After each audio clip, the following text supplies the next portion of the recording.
সালামু আলাইকুম। আমি এমাজউদ্দিন আছি আপনাদের সাথে। অনেকদিন হচ্ছে আপনাদেরকে রেগুলার ভিডিও দিচ্ছি না, তো এখন থেকে রেগুলার ভিডিও পাবেন।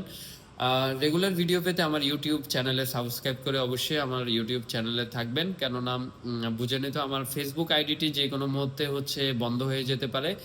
আওয়ামী লীগের পোলাপান অনেক কি বলে এটাকে, অনেক রিস্ট্রিকশন বা অনেকে যা যা করার দরকার, মানে একটা ফেসবুক আইডি বন্ধ করার জন্য যা যা করার দরকার, আওয়ামী লীগের ফোলাপানগুলো এটা করা থেকে আমাদের আইডিকে কখনো বিরত রাখে না, যার কারণে আমাদের ফেসবুক আইডি কখনোই সেভ হয় না।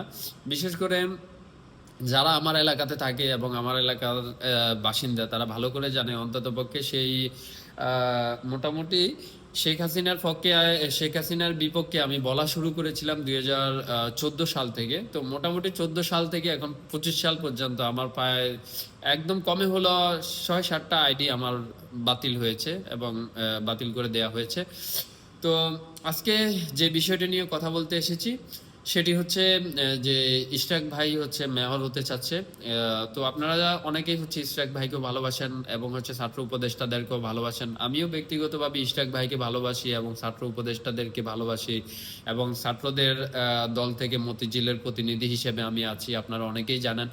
তো আজকে এই বিষয়টি নিয়ে একটু কথা বলতে চাই। সেটা কি, দেখেন, ছাত্র উপদেষ্টা আসিফ মাহমুদ অলরেডি একটি যৌক্তিক প্রশ্ন তুলেছে যে ইশরাক ভাই মানুষ ইশরাক ভাইকে ভালোবাসে, কিন্তু ইশরাক ভাইয়ের একবার হলো চিন্তা করা উচিত যে তিনি যে মেয়র দাবি করতেছেন একটা অবৈধ নির্বাচনের।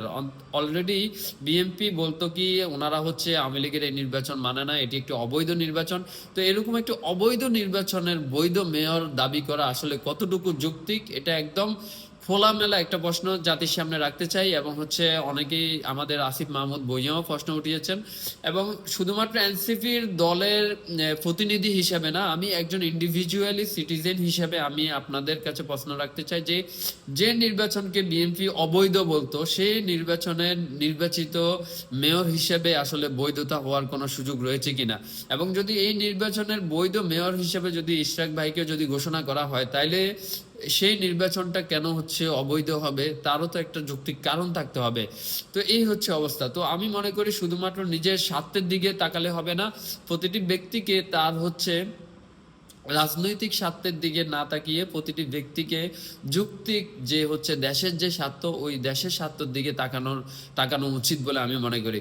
এই যে মনে করেন ইশরাক ভাই আন্দোলনের ডাক দিল এবং তার আন্দোলনে এসে আসিফ মাহমুদ ভুঁইয়া, সে যত কিছুই হোক, তার বিরুদ্ধে যত অভিযোগই থাকুক, সে তো মনে করেন জুলাই আন্দোলনের একজন সম্মুখ যোদ্ধা ছিল।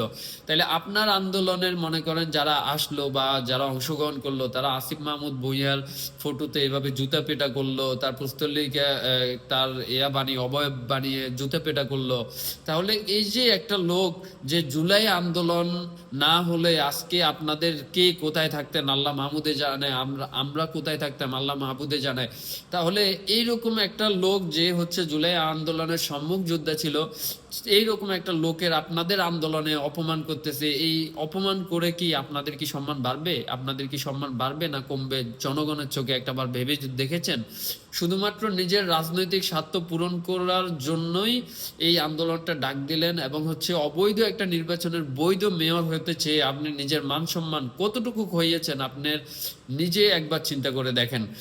তো আপনারা যে যার মতো কমেন্ট লিখবেন যে ইশরাক ভাইয়ের আসলে অবৈধ নির্বাচনের বৈধ মেয়র হতে চাওয়াটা কতটুকু যুক্তিযুক্ত, এবং আসলে এটা যৌক্তিক কিনা। আর যদি এটা যৌক্তিক যদি হয়, তাহলে আগের যে মুভমেন্টের সময়, নির্বাচনের মুভমেন্টের সময় যে বিএনপি বলেছিল যে আমরা এই নির্বাচনগুলোর মানি না, এই নির্বাচনগুলো অবৈধ, তাহলে তাদের ওই কথাটাতে কি তারা এখনো স্ট্যান্ড করে, নাকি তারা ওই কথাটা থেকে সরে এসে নতুন করে আবার নতুন কথা মধ্যে স্ট্যান্ড করতে চায়?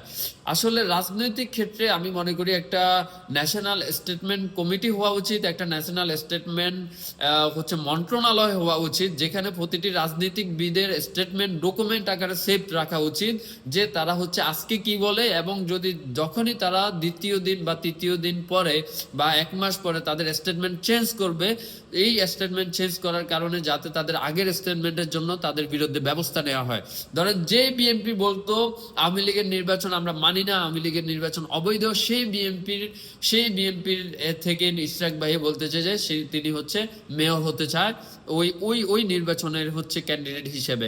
তাহলে বুঝেন এই যে স্টেটমেন্টটা পাল্টাইতে কিন্তু বেশি সময় লাগে নাই, মাত্র হচ্ছে 4 বছর কিংবা 3.5 বছরের ব্যবধান, 4 বছরের ব্যবধানে স্টেটমেন্টটা পাল্টাইছে।